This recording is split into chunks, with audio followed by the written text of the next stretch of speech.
দোষ করলো একজন আর দোষী হলো আরেকজন। মেয়েটির আর চাকরি নেই। যে মেয়েটি চাকরিটি অনেক কষ্ট করে জোগাড় করেছিল, এই ঘটনার পরে সেই চাকরি থেকে তাকে বরখাস্ত করে দেওয়া হয়েছে। তবে শোনা যাচ্ছে মেয়েটির আসলে কোনো দোষই নেই।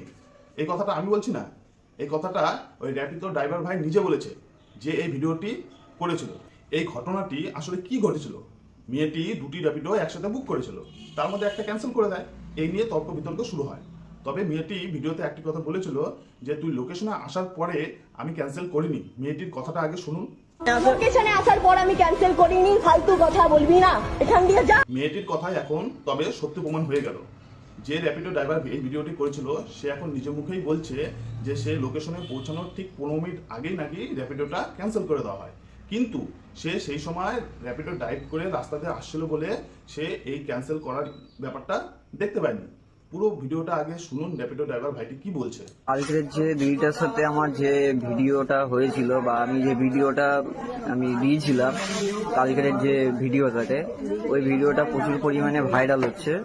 ঠিক আছে, ওখানে দোষটা ছিল দুজনেরই।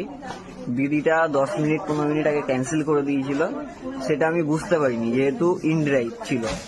এবার ইনড্রাইভে লোকেশনটা আমার কাছে থেকে গেছিল, সেই জন্য আমি বুঝতে পারিনি যে দিদিটা ক্যান্সেল করে দিয়েছিল।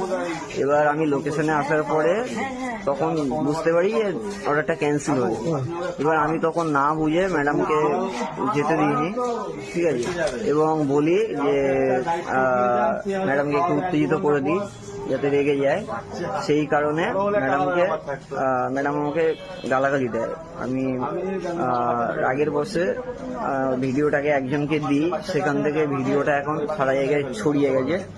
এখানে দিদিটারও প্রচন্ড অফিসের থেকে শুরু করে ফ্যামিলি থেকে শুরু করে সব জায়গায় কথা শুনতে হচ্ছে বা মুখ দেখাতে পারছে না। তাহলে এই পুরো ঘটনাটি শোনার পরে কি বোঝা গেল? আমরা সবসময় যেটা চোখে দেখি সেটা পুরোটা সত্য হয় না। গত দুদিন ধরে এই র্যাপিডো ড্রাইভার ঘটনাটি ঘিরে যেভাবে জলগোলা হচ্ছিল, এবার কিন্তু সবার কাছে ক্লিয়ার হওয়া দরকার।